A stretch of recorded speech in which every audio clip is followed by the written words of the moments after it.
Welcome everybody to the February 2026, let me not get the year wrong, National Urban League Health Equity Webinar Series. I am Lydia Isaac, the Vice President of Health Equity and Policy here at the National Urban League, and I'm so delighted and honored to be joined by our two distinguished guests that we're going to talk about exploring grief and loss. And we're going to talk about it from myriad of factors, from the individual level to the community level, because we know that we experience grief in many different ways and loss in many different levels. So I am going to shout it out to them, but I'm going to introduce our panelists, which are Dr. Alan Lipscomb and Dr. Tashel Bordere. And I'm going to ask them to give a little bit about themselves before we get into the meat of the conversation. So, Dr. Bordere, I'm actually going to start with you. All right. Hi, everyone. I'm Dr. Tashel Bordere, known in schools as the Grief Lady and Dr. B in other spaces. So I have been in academia for over 25 years. I also do research and consulting around and also programming, largely with across the developmental spectrum, but in particular, my focus is with Black youth, young adults, and families who are coping with death and non-death losses, and also rituals. And probably most notably would be some of my work in New Orleans, looking at the ways that where I'm from. Hi, y'all. Around rituals and coping in the unique ways that we cope with do death and life in the city of New Orleans that enhances the coping abilities of our kids, of our youth. I'll pause there. Dr. Lipscomb. Thank you. Hello, everyone. I am honored and excited to be here. Dr. Alan Lipscomb, he, him, his are my gender pronouns.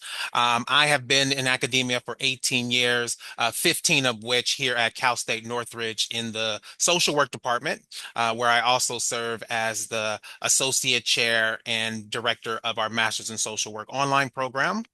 My research centers around Black male grief and trauma, really looking at ways to understand it in an honoring based way. And then also, how do we support healing in a way that is affirming, in a way that is anti-racist and anti-oppressive in our clinical approaches. So my background is in clinical psych, and I'm a licensed clinical social worker as well. So really thinking about the ways and researching the ways in which it shows up and how do we provide supportive services. Happy to be here.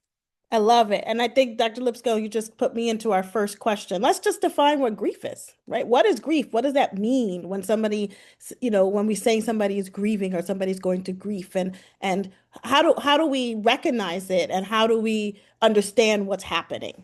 Either one of you can take it. Sure. Yeah, I can start this off. I like to think of grief as the conflicting feelings that comes because of the end of or change in a familiar pattern, relationship of engaging and interacting with folks, right? It's those feelings that come about because something has ended, whether it is abrupt, whether it was planned. It's all of that that comes as a result of an ending is how I would define grief. And I would add to that, yeah, it was wonderful. I would add to that, it's expressed in many diverse ways. And so some of the conflict, if you just to add on to that, so there are these conflicting feelings that also can be unpredictable, right? And so grief is comes in waves, is unpredictable. People often describe feeling like they're crazy, right? And essentially, it can be expressed in many ways beyond tears, and that can be confusing for people, and especially in terms of Black grief, where we have the gaze and the we don't always show it to a world that doesn't appreciate it or support it in either way, in either case. So physically, emotionally, spiritually, it may mean questioning spiritual beliefs, adhering to spiritual beliefs. But I just want to highlight that it really it's expressed in many different ways, and I think that that's really important. One other thing that gets less talked about in terms of describing grief and what it is grief is so complex because, and one of my favorite quotes is Death by Anderson, death ends a life, not a relationship. But it can be really difficult to figure out how to create a new norm and relationship with the person who is not physically here when you're moving from loving in presence to loving in absence. And so the brain is constantly, when we're grieving, the brain is saying, our brains are saying, this person used to be here. I know where this person was like every day. This, my daughter's in California. I know when she's having lunch in general, when she's at the gym, right? Should something happen to somebody, then when a person is no longer physically with us, our brain is still looking for that person, which is why we're still trying to call the person, and we have this inclination to do these things. So that also kind of ties into some of this conflict that he's describing. So just to bring us together with this, it can be really difficult and challenging. It's complex, even if people think it's simple, whether it was planned, whether you knew it was going to happen or not, it's always abrupt when it happens. And our brain will always take the time it needs to process it while it's trying to keep the heart moving, pumping, and the lungs going. It's also it's still struggling to relocate our cared about person. So the complexity. You brought me in this complexity question of this idea of time, right? A lot of times we have people who are grieving and we tell them, and we sometimes we are lovely, but many of us cannot be lovely and be like, aren't you over that yet? Like it was so long ago, you know, get over it. Like how do we, is there a time to grieve? And is there a time limit to grieving? I guess the question is that. And then how do you also help somebody to grieve in a way that, and I want to talk, Dr. Bordere, a little bit about suffocating grief, where it doesn't take over their life, right? Where they can continue, like they can still be grieving, but continue to deal with this conflict. I love the idea of that it's a conflict between what you've known and what is now reality. So can we Yeah. talk a little bit about that? Yeah. And I also want to highlight there's hope. It's a normal kind of tension, right? Because it comes in waves. It's so unpredictable. You don't know when to expect it. And we want a sense of normalcy. So it's like an internal kind of can produce normal internal struggles. Now we may have different beliefs about this because I also want to highlight we're both researchers. I'm primarily a researcher. I know Dr. Lipscomb, am I pronouncing that correctly? Ellen, and uh, may have he's a clinician. He's a heavier role with that, and so but from my perspective and my work, and I talk about this for Black populations in particular, our grief will be. I don't like the word prolonged grief disorder. I don't believe in disordering grief. I think it's a problem. It's a challenge, and particularly has implications for marginalized populations. So I will say this. There is no time limit on grief. Grief is a lifelong process of trying to reintegrate this loss into your life, right? Who's going to carve the turkey this year for Thanksgiving? 5 years down the line, who's going to walk me down the aisle? Like you're constantly trying to negotiate that throughout your life. Doesn't have to feel hard the whole time, but comes in waves, right? Now, so there is no particular time limit on grief. We live in a society that's capitalistic and will tell you, move on because I need you to produce. That's the reason for that.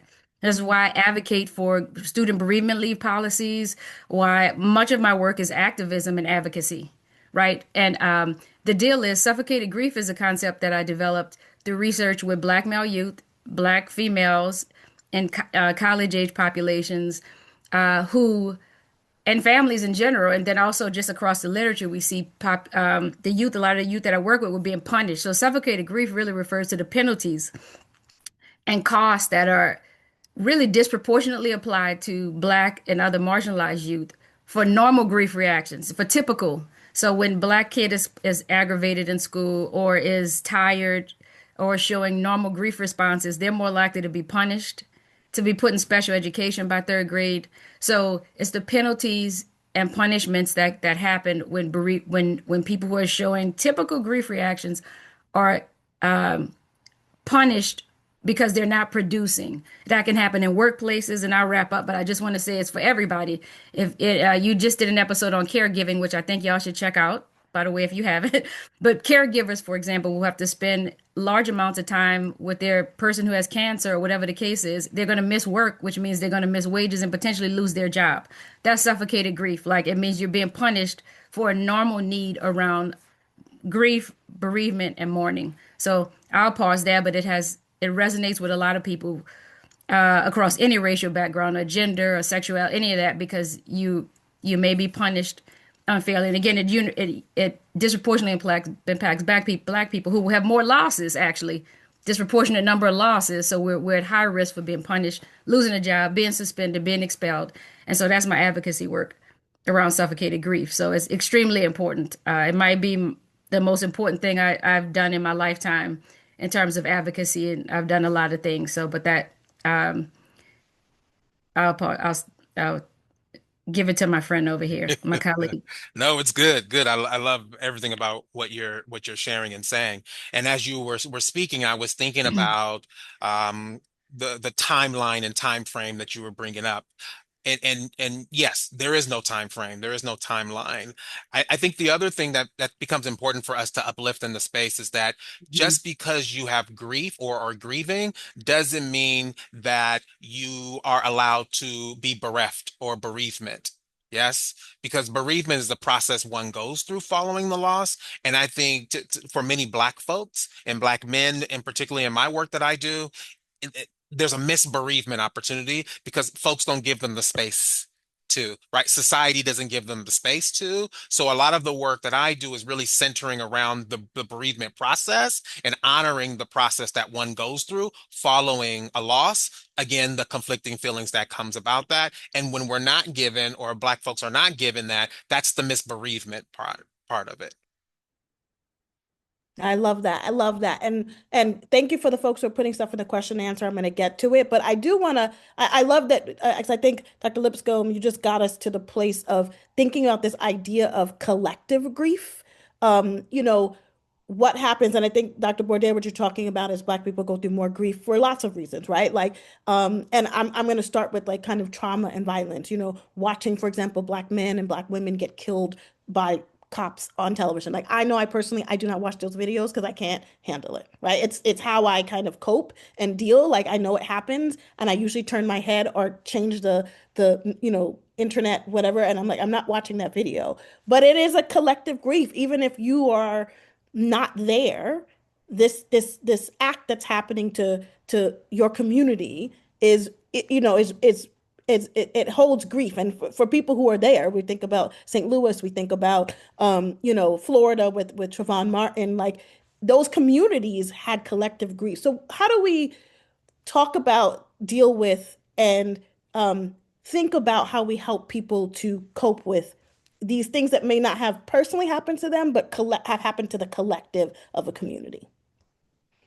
Yeah, I think one, we have to name it like we're doing, right? We have to create spaces by which we have the conversation to say, this is collective grief. This is vicarious trauma that we are experiencing due to exposure and also due to proximity in relation to what we are seeing. And what we know is that we don't ever have to be the one or it be our family members to be equally impacted as if it happened to us or some of our kinfolk, right? And so I think when we now think about healing, if there is collective grief, then there is collective healing. So we get to do it together. And how do we create spaces by which we can come together to not only name it, but to process and unpack what we are experiencing and what we are inundated with? I think the other thing that's important for me to name and uplift is that we can only heal as much as the trauma is no longer happening to us. So there is such thing, and I talk about this and do this work in my clinical practice, is healing enough to keep moving, healing enough to survive, right? Healing enough to protect and watch your back as you're navigating life, intersectionally speaking, based on who you are. Healing enough becomes the conversation. Can I push you a little bit more on the healing enough? Why is it just healing enough? Yeah. Yeah. Yeah, it's healing enough because again, how am I to say you're going to get to full healing if you are still exposed to the collective trauma? How am I to encourage you to say, don't worry about that. You're not going to be impacted by that when you're still inundated by that, or you're still experiencing racialization, right? And racialization is a loss experience. Right? Many of us know our first experience of when we knew we were X, when we knew we were Black, etc. And something died inside. Yes.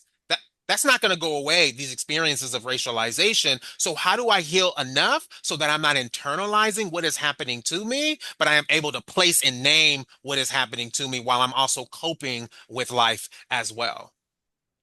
Thank you so much for that. I think it's really important for us to talk about that. as people of color, and this is not just Black people, other colors, indigenous populations suffer Yes. this, I would say even more. Not Yes. more. We're not grading grief, but really do sometimes we forget to think about our indigenous brothers and sisters, the grief of losing their land, the grief of Yes. getting pushed off of their Space. land, that they have to live every day, sometimes on reservations, to think about that. And I think that's a really good point that Yes. we are constantly, and doesn't mean that we don't live, right? You live. I think No, your you point is live. Yeah, is you find that, joy, fulfillment. but Yes. it is always there. There is a constant reminder of some type of grief or loss. Dr. Bordere, I'm going to let you get in on this. Yeah, I would add that, and I've written about this as well, is as long as there, and it's my huge platform because we do have a diagnosis of that I know clinicians have to use whether they wish to use it or not, of prolonged grief disorder, and we see that a lot when it comes to grief of marginalized populations, Black, Indigenous, LGBTQ,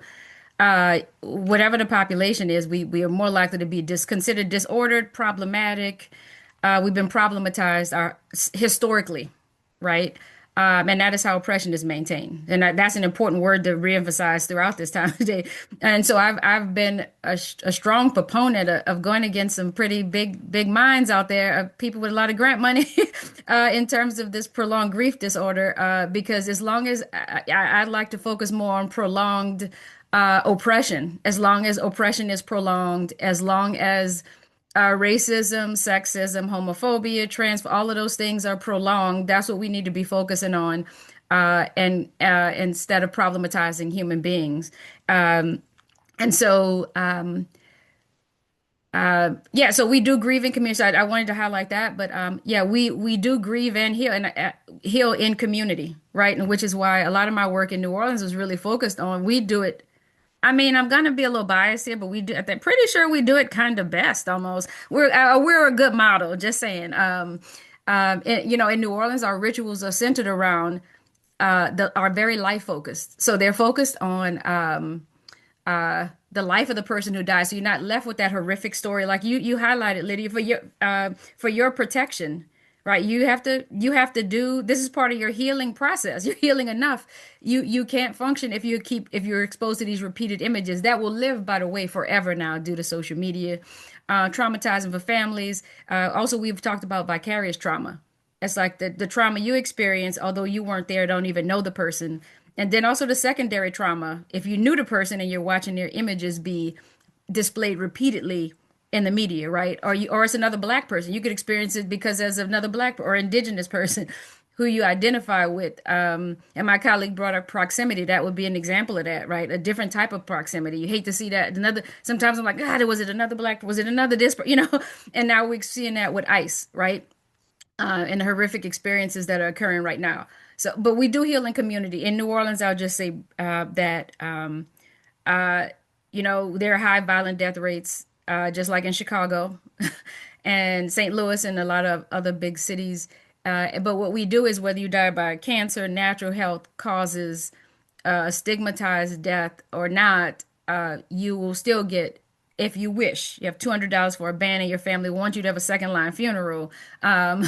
You're going to get a band playing music or now a DJ that parades the body or without the body following the funeral or during anniversaries, past all of the person's favorite places.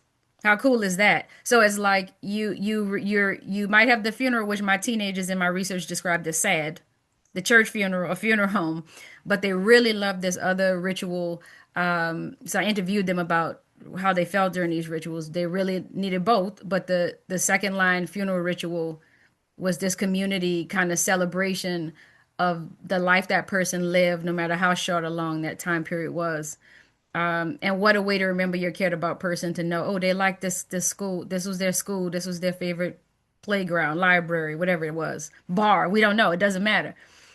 We and one other thing about our rituals, I want to say that in terms of community, we're one of the few places that if you want to have a funeral for your cared about person and your mom liked, I shoot sometimes I show an image of a mom who wanted one glass. She liked to play cards and she had a glass of wine. So her funeral was like of her with a glass of wine, a pack of cards, and sitting at a table. I mean, so we will take you where you want to go in New Orleans, and whatever the community needs to like grieve, or sitting on your motorcycle. I mean, we have a unique way of death, but it's healing for our populations. We're able to take control at a time that feels so disempowering otherwise. Shout out to New Orleans. Hey y'all. All right. Well, we know New Orleans, 'cause our president CEO is from New Orleans. So we know a lot about New Orleans. Can we talk about death rituals a little bit? That wasn't originally in my thought, but I think you've made a really good point. There's some religions that kind of the burial process has to happen quickly within 24 hours. We know that mostly in Judaism it happens quickly. In other religions, the kind of the American way a little bit is to wear all black, but you have other countries and cultures in which white is what they wear. You don't wear black to your funeral. It actually means something else. Can we talk about how these rituals uh I'm going to try to use a positive word, enhance the grieving process in order, like you just said, with the New Orleans ritual, to help people to manage and to deal with the conflict. I love that word, Dr. Lipscomb. Deal with the conflict of the fact that this person that they loved is no longer there. And then I'm going to move us to kind of a larger thing. But let's talk about rituals and how, for example, different communities and ethnicities do it differently and how that could or could not be stigmatizing. That's another thing too. But what is the importance of death rituals? I think it really centers around the honoring of the loved one, right? How are we remembering? Also, how are we narrating? Like, what's the story we're telling in their honor that is respectful, that has a level of dignity? You know what I mean? Um, and the best services, memorial services, end of life celebrations that I've gone to is when they truly have honored and uplifted the person who has passed and no longer with us, and also how they allowed for collective, for folks to be a part of that ritual and that practice. And then ongoing ritual practices. Earlier, we were mentioning like holidays and stuff like that. Like, what are some rituals and how are we honoring the person who has passed on if they used to make the mac and cheese or whatever? Like, how are we still tradition and rituals that we're practicing to really honor them as well? Dr. Bordere, if you want to add. Yeah, I was just gonna say the rituals help people move, particularly in death loss, help people move from before and after, right? They allow for public recognition that this thing happened. Like this person, if there's a casket with a body, it symbolizes the finality of death. Like this person is really here. Some people can't process it until they have to go to the funeral home if that's the case, the night before. Um, um, and to see the body, if the body is actually physically present. Now, one thing that is challenged here is non-death losses, which are also important, and I do a lot talk about that a lot in my work too, especially when we're talking about oppression-based losses, race-based, transphobia, all of those types of things. That there are, and I've written a lot about sexual assault in Black women. Uh, and how for sexual assault, for example, and that's indigenous populations as well. We see that we're missing and nobody's searching for us, right? Large numbers of people, but there are no real rituals in place to acknowledge that this was my life pre-assault and to move you to a post-assault. There is no service for that. And that is extremely important because we have to be really creative in giving people who have dealt with non-death losses space to say, this thing happened. It wasn't okay. My entire life has been altered. I'm grieving. I can't sleep. I don't feel safe anymore. I can't go to this place. This guy is still sitting in my classroom. And yes, in most sexual assault cases, it is men, and 90% of them will walk away without serving a prison sentence or being penalized at all. And that's also important to say 1 in 4 women, if I could say that as well, will be sexually assaulted across lifetime. And that's exacerbated for Black women, indigenous populations. And also in LGBTQ, Black trans men, Black trans populations are also disproportionately assaulted and die by age 35 through violence. So, but there are a few rituals for to acknowledge these non-death losses. And so the more we're able to create spaces for those, as we know about the funerals, but the more we're able to create spaces for that level of safety and recognition is important and is being challenged right now in a broader context to even acknowledge that slavery happened, that these other things have happened. So I want to bring that up in terms of a public health concern. And in terms of the context we're living in right now, because to disregard that is a huge disservice to this whole, we have to contextualize what's going on in the broader society and how it's going to further challenge our ability to address the non-death losses, not just in Black History Month or Women's History Month, but year round. So you led me right into my next conversation, which was about the idea of non-death loss. We spent a lot of the first part of this webinar talking about personal loss, right? Somebody who was close to you, even collective grief over somebody dying. But there's lots of other loss. There's loss that doesn't have to deal with death. I think, I'm gonna get in it. I hope I don't get in trouble, but whatever, it's okay. Like there's a possible loss of our democracy right now, right? How do we think about, deal with the fact that particularly for people who our democracy have not always worked in our favor, how do we further think about the loss, the possible loss, I'm going to be alleged loss, whatever, of our democracy as a collective, and how do we kind of deal with, grieve it, but also still move on? Dr. Lipscomb. Yeah, I think I keep going back to this piece around naming it, saying it, and I appreciate you naming it and saying it, because when we don't name it, it becomes invisible and erasure, right? When we think about losses in our history, by not naming what has happened in the name of democracy to folks and many folks of color. So I think the power in naming it, and I think also grief as resistance. When we start to push back around the loss, how do we come together again collectively to resist future types of losses around, our rights, around space and place and how we show up? And so I think, yes, naming it, but also being able to resist it so that it's not continuing to happen. And I think we're seeing more and more of this, that folks are like doubling down around, this is not okay. And it's not okay. And here's what we're going to do about it. And now I'm bringing folks to help to address what we see that's not okay. I love that. Dr. Bordere. So glad you brought that up.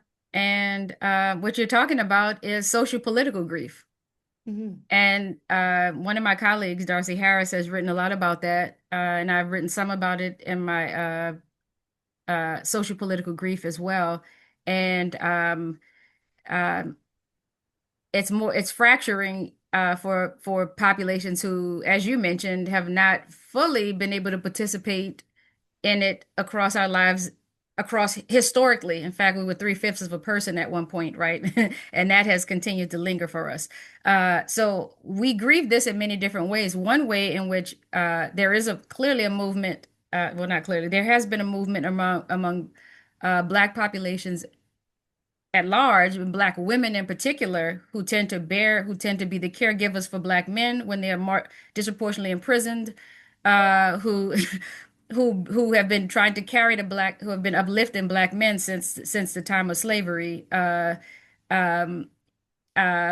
the same turnaround all the time. And I'm just going to be frank about that. We know that statistically through research, we can do better, fellas out there. But to uphold that. But in any case, we uh, have one way that we're trying to function is self-care.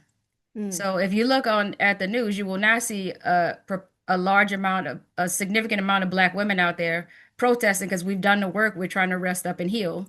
Following after we've watched, Black women are healing right now. So one form of resistance for Black women right now in terms of this democracy is working in other ways through protests. Through protesting places that are, and protest is a behavioral form and cognitive form of grief expression. Mm. And so we're managing our social political grief by managing our wellness and ability to maintain our health. We die disproportionately. You do public health.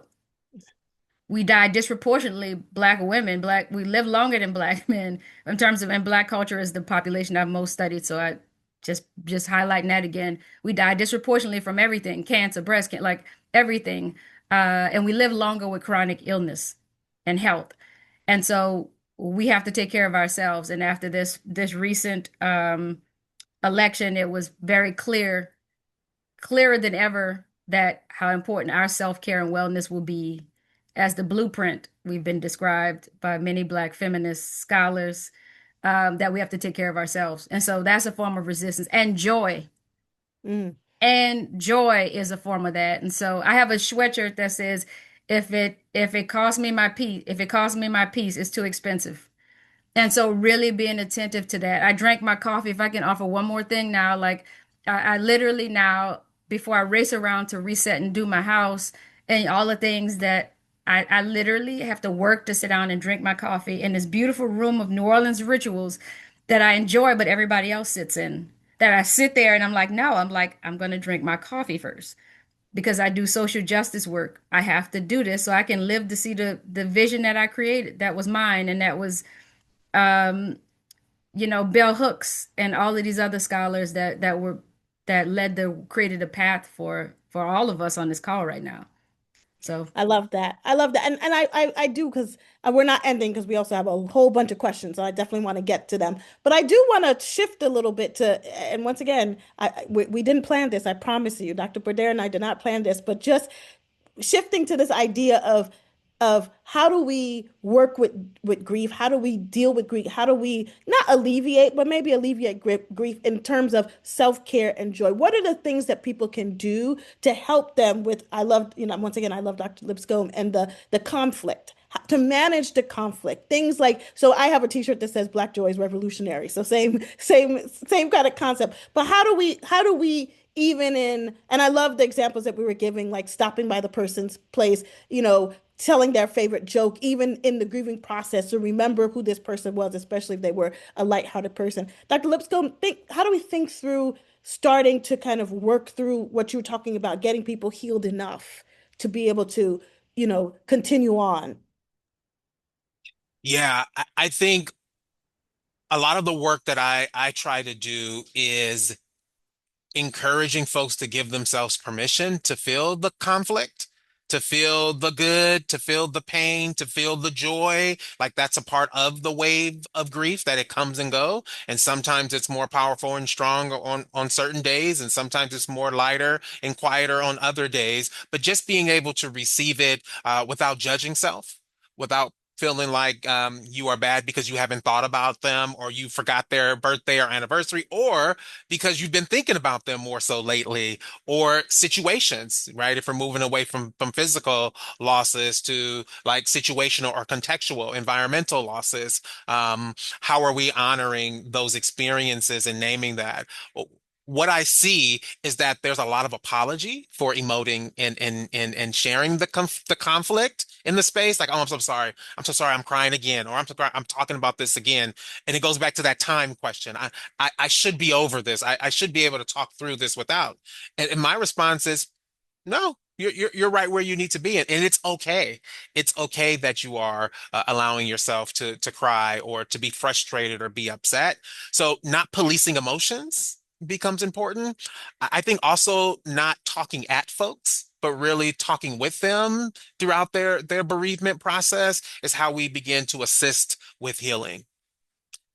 And can we talk a little bit? I love that. Not only because you just said it, and I think it's a really good point. Not only when it's a loss of a person, but the loss of identity or loss of a job. We have, 300,000 Black women without jobs right now. We have so many federal workers who don't have jobs. We have possible loss of people's benefits, right? How do we help people to, besides physically helping them with, like, let's say we can get you another job, like, but even sometimes that's not the best, right? Sometimes people need to grieve that loss of, particularly I'm gonna use a federal worker example. They always tell you get a good federal job because you're going to get good benefits, you can retire. And as you all just said, it's a grief of the loss of the potential of what not having that job could do. How do we help folks think through that and not do what you say, talk at them, but talk with them? Unpack the layers of the loss and what it means, right? Peeling back what that is, because for some folks, it's a loss of their professional identity, a loss of who they thought they were or who they should have been, right? A loss in just physical spaces, folks who have their own office or their cubicle. Folks take pride in their spaces, right? And so unpacking all of what that means, and then getting to a place of so so what do we want to then do with this? How do we want to move, given what your experience is and given what is it has happened? What are some things you want to do differently if you can control, how you move through your grief with this? Are some steps. I love that. And I'm going to ask one more. How about anticipatory loss? And so we're talking about people who may be sick, but we also talk about in this environment, let's just be honest, people are losing jobs because the money is not where it used to be. People are losing houses because they may not be able to pay their bills. But sometimes people know that's going to happen. It hasn't happened yet. So how do we help people through anticipatory loss? I think we acknowledge that. I don't think we give enough space to anticipatory loss and grievers around that. I think the thought is that because you knew it was coming, you should prepare yourself and you should have been prepared because you've been anticipating X, Y, and Z from happening. And we know you can never fully prepare for a loss. Yes. And so being able to help them talk through that and again, not judge themselves for like, oh, I should have done this. I should have been more prepared. Fair. And this still happened to you, right? You didn't cause this to happen. So what I try to assist folks with is moving away from pathological connections on like I'm disordered, I am wrong. No, this is contextual. This is what happened in settings and systems and places that has created this conflict where you're not sure of how you're moving. You start doubting who you are. And so being able to give that back to folks when they've lost it around anticipatory loss journey has been one of the more powerful interventions in my work. I love that. Dr. Bordere. Yes, yeah, naming it is very important. And also, we live in a culture, just a broader society that just really needs more education around grief and loss could benefit. So, um, people often cope in isolation because they're not surrounded by people who are able to be with pain. So most people are not able to be with pain. Like we're trained to like do well on birthdays, and I talk about this a lot in my work too. Like we know how to throw a birthday. In fact, my 8.75-year-old has already like ordered everything she wanted online, and we just had to press the pay button. Like this girl knows how to throw a birthday party already, right? Um, at this young age. But when it comes to being with pain, well, fortunately, she's already been experiencing that as my child, and my wife is an ICU physician and pulmonologist, so a lot of experience around loss and things like that with COVID baby. But we really need we're challenging our broader society around how to be with other people who are dealing with loss, and so we result to cliche language. And I always say, if it's a cliche, don't say it. That person is not even alive anymore. Stop it. It's not real. It's not authentic. You're copying your person. Just most people need a listener. They just need a listener who can listen, who can show up, who can because I know people will say, "Well, I can't do it because I don't have the tools." Well, I'm getting right now, y'all. We all online, yes, listening without judging, without commenting, without trying to save, and doing it when we actually can. So if you can't, I mean, maybe even make an appointment to say if you're available, like, and doing tangible things. If you know a person walking the dog, I'll come on Thursday to walk your dog. That might give you a little break. I can pick up your kid from school for you on Thursday. Will that work? Think tangible, concrete, instrumental behaviors can be very helpful because grief, again, go back to it, it takes time and energy, is taxing on our bodies and on our brains. So when we can free up some space for the person who is grieving to be able to think through their next step or just exist in this space of no longer and not yet, we are doing a huge service. So listening and being able to be with pain, but that takes training. You can't do it if you're tired. Many people are actually exhausted, especially when you're talking about other marginalized populations. So we're burned out. Teachers are burned out. Like a lot of people who could be listening more or just trying to function. They're trying to get you through math today. Everybody's doing their best. And so kind of being aware of that in terms of how we support people, and also just reinforcing that again, when losses happen, even if you had foresight about it, it's always abrupt. There is something bigger than us. I've worked in hospice for years as well, and it's really often when the person leaves the room. You've been laying there with grandma or your sister all day, and the moment you go to the bathroom, that person dies, right? Or you're holding their hand, or you were just in there. And so it's like we can't determine that. Even physicians don't. My wife again is in ICU. That person might be you're holding on for the next 30 minutes till the person comes in from California. So we don't absolutely know. And so it's always abrupt. It is always abrupt. There is kind of no such thing as you just already, it's abrupt when it happens and it's final when it happens. And that takes a toll on people, job loss or that. I'm so glad you're bringing up these issues. What a good time today. Great information.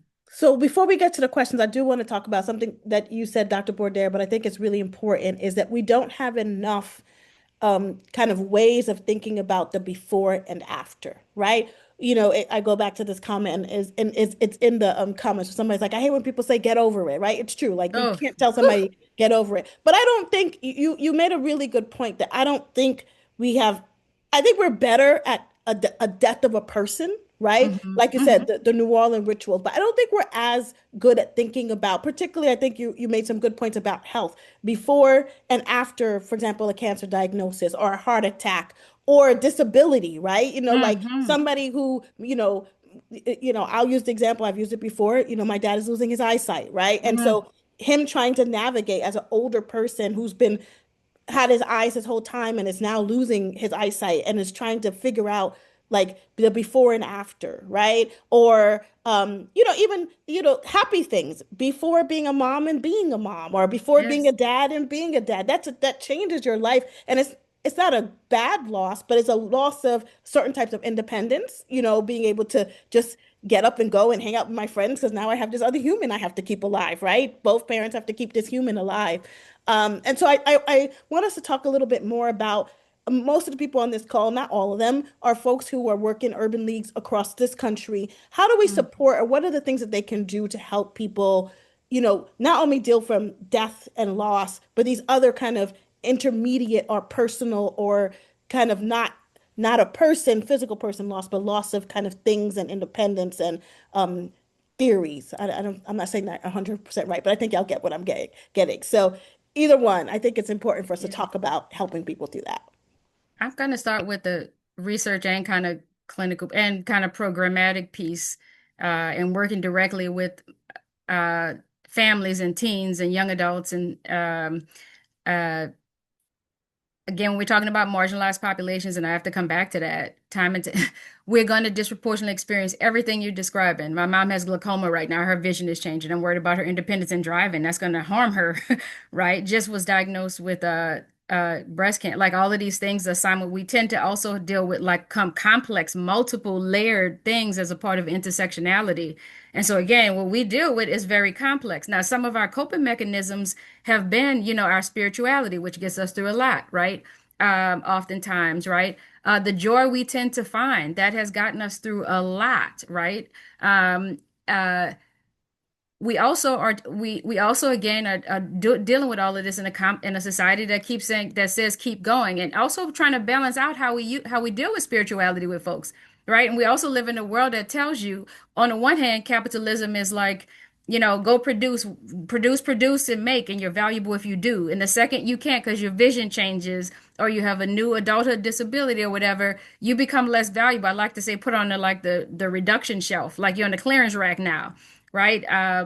And so being careful and mindful about what we're saying. And honestly, things like, and I know I might get in trouble by somebody on here, like it's, first of all, the 5 stages, we have to demystify that. We know that Kubler-Ross said before she died that those stages were meant for people who are dying. They weren't meant for people who are survivors. So can we please, please, please clarify that? And a lot of people continue to write about it, and you're hearing it this time, y'all. If you haven't before, it's written about. We know much more about research now. Kubler-Ross said it was meant for people who are dying, but also that not everybody goes through those stages. We live in a society that wants to put you in a box.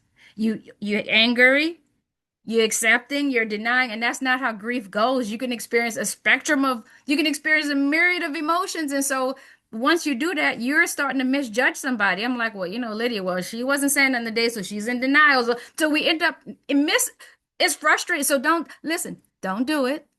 There are no stages, although people might experience some of these, all of these, or none of those on a given day. So know that there are millions of things we might experience based on our cultural backgrounds and so many other things. So no five stages, but they did serve a purpose, right? I'm thankful for Kubler-Ross. Thank you for coming up with something when we had nothing or little. So thank you, thank you.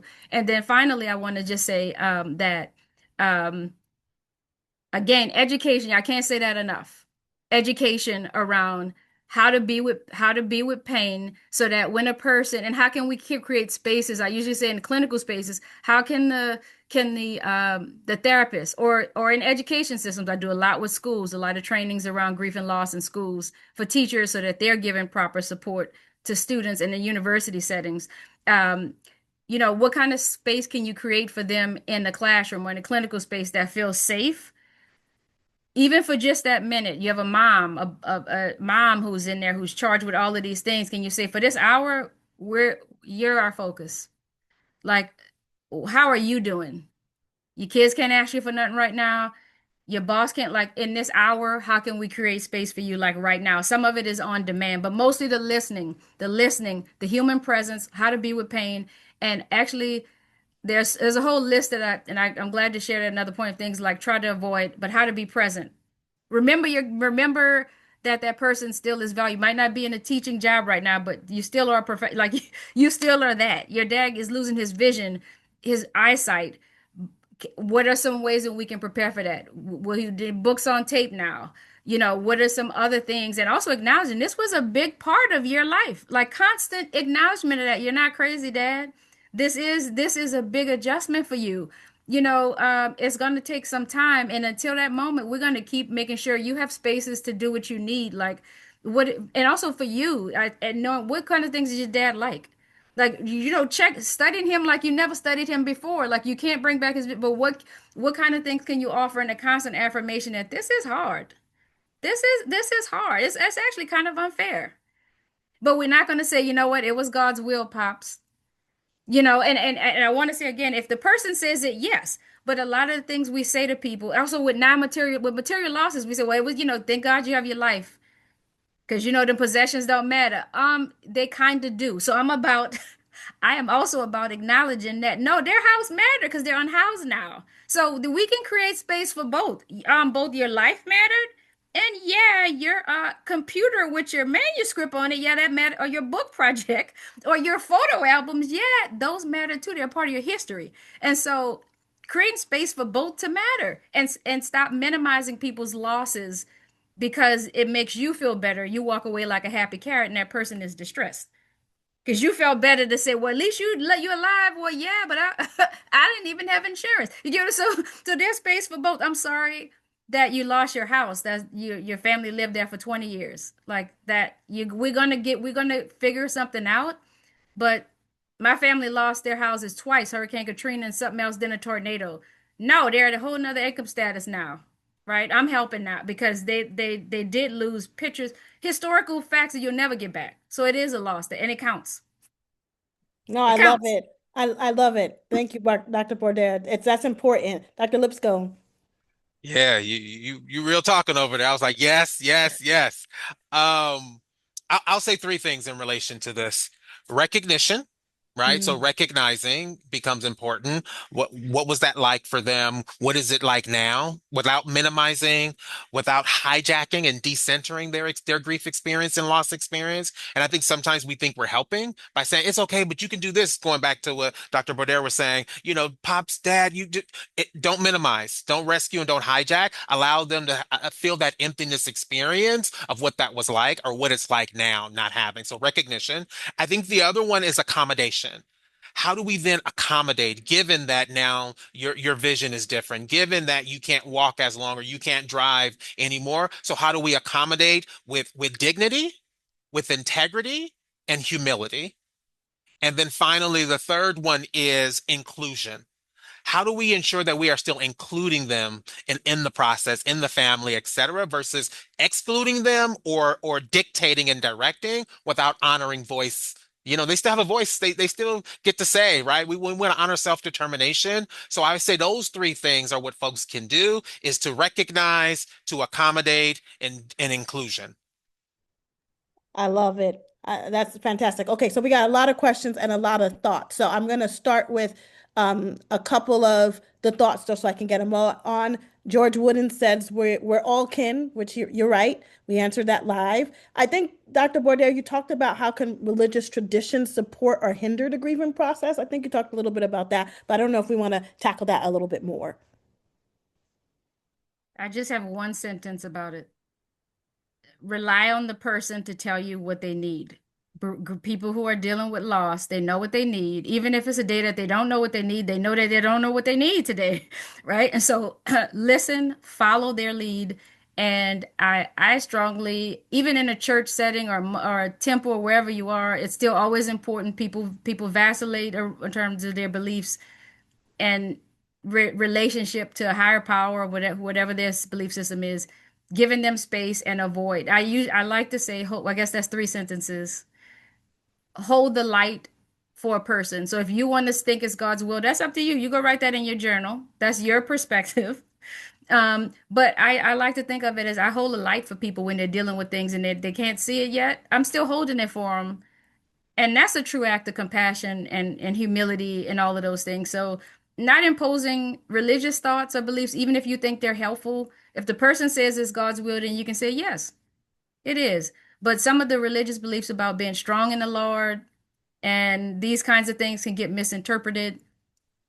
That was meant to be strong in your faith. It didn't mean don't cry at the funeral, but right, but it gets misinterpreted as I'm not a good Christian if I cry at my husband's funeral. And so, there are a lot of tears that don't get described in the Bible, right? And other places that need to. People experience pain, we just don't see it enough written out, right? So, being aware, following their lead, and you can't go wrong. Follow their lead and offer the tangible things that they accept. I love it. I have a good one here. Thank you, Brad. How should a frontline case managers determine if grief, especially if it's prolonged, has moved to depression? And what are some key steps for them to take to continue serving their participants, especially if they're not trained, right? So what should they do? Dr. Lipscomb? Yeah, so I would say if you are recognizing that it's impeding upon their health and well-being and their daily functioning, right? So if it has gotten to the point where they haven't eaten anything and it's been a week or weeks, they haven't gotten out of bed and it's been weeks and things like that, I think that's when we're looking at grief in relation to depression. And so making sure you are linking, triaging, right, to the proper mental health professional or providers, I think it's helpful at that point. Great. I want to get to this question because I think it's important because we didn't touch as much about it. I thought about it. But how does grief or loss work in an intimate relationship? So whether, and somebody actually had up here, which I thought was actually great. So I'm going to hit two with a stone when we're talking about grief rituals and talking about divorce. And now becoming an empty nester. People are throwing divorce parties. People are which is good, I guess could be good if it's something that you need to process a divorce, but also like being an empty nester is maybe moving down to a smaller house. So how do we deal with this kind of grief and loss in intimate relationships, especially if it's a breakup, for example, or a divorce or a betrayal, to be honest with you. Infidelity, it brings a kind of grief and loss, even if you stay in a relationship. And we haven't really touched that. So I really would like us to touch on that.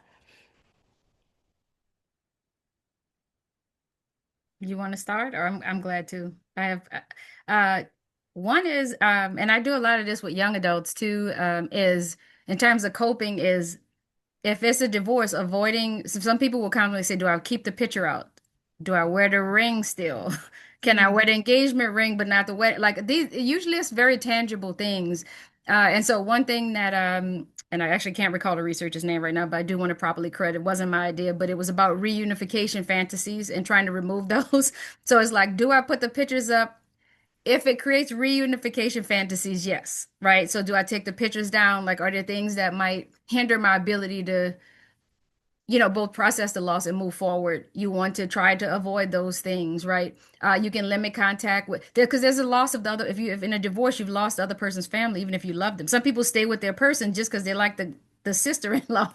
So, know that there are multiple layers to that loss of their friendship networks, family networks that you relied on, in-laws, and that's going to take some time, and being able to acknowledge that I'm also losing time with other people as a result of this loss. Um, Sometimes the person also limiting deciding how you're going to communicate with a person. Maybe you can't communicate with your person through a phone call. Maybe it's email or a letter. Right. So safety, I usually highlight too in terms of divorce, safety in terms of how you communicate with the person thereafter. Getting actual support from a clinician. If you most people can do fine without therapy, but if you feel like some of the things that were just mentioned, that you're struggling to function, then that through the support around you or the strategies that you're using, I do strongly support seeing a person who is a clinician, but who also is trained in grief and loss. Mhm. Mhm. Yeah, I would just add to that, one of the things that tends to come up that I see in clinical spaces is how many times they have to retell the story of what Mhm. happened with the loss or Mm. the divorce. And so what I tell folks is have your non-negotiables, have your boundaries around it so that you're not continuing to rehash and go into detail around what that is or what it was or what it wasn't. So know what you want to go into. Know what you don't want to go into around that so you can honor your own experience of the loss, but also how you want to move with the former person. Like this may be the other parent of your children, and you're thinking about how do I want to move to honor my experience, but also not to down talk the other parent as it relates to my children or whatever it may be. So honoring, but also having boundaries around how you want to move through that will become important. And find Okay. somebody Yep. who can listen to you because um, we re rumination often happens with any type of loss. So you probably gonna need to, in some cases you are gonna keep wanting to retell, especially if it's betrayal. You can't believe this person cheated on you or did this, right? So your brain is trying to still make sense of that. So you're gonna need to probably tell this story a lot of times. So if you're on the other end, y'all, make sure you have time to listen and to be present. So if you know you can't listen today, wait till tomorrow. Then call them when you can have the real time to listen because they're probably going to retell you the story. But your best gift you will give to them again will be the presence, not advice, and being aware that the story is going to get retold until it makes cognitive sense for this person, able to relocate their experience and relocate this divorce and this person, and that's going to take time. Yeah, So our without last without question, because taking it over. without taking it over, we have one last question. I mean, we have several questions that we're not going to get to. We'll try to see if we can get answers to them. But the last question I think is a really good one. And somebody wrote about they're in a culture that does collective grief, but because of immigration or distance, they're not around that culture. How does that person then deal with or cope with, because they're cut off from this collective grieving process? What would you suggest to a person? I just think about what are practices that you can do to honor the culture and traditions, even though you're doing it maybe in isolation, but still feels right to you. I would say tap into that in the meantime.